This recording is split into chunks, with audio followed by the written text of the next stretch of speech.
Well, hello. The question for you is, when you add water to your worm bins, what is your steps? What you're supposed to do in a perfect world is to let your water, if it is from the tap, to sit for 24 hours to let the chloride evaporate from the worm bin.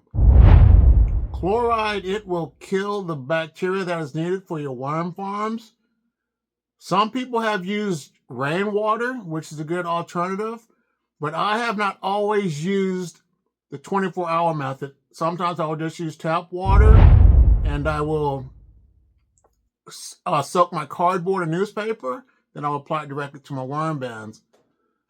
But a word of caution for you is, if you have hard water, such as I do in the Midwest, and that means that the water does not allow our soap to, lather up real good, we have to use softener salt to add to our water softeners.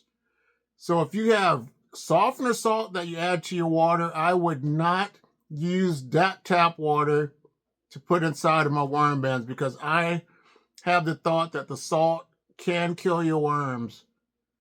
But if you have the opportunity, use straight water, purified water, or distilled water. And also, if you live in a farmhouse and you guys have some really bad, rusty, stinky water that smells like rotten eggs, the best thing for you to do with that is to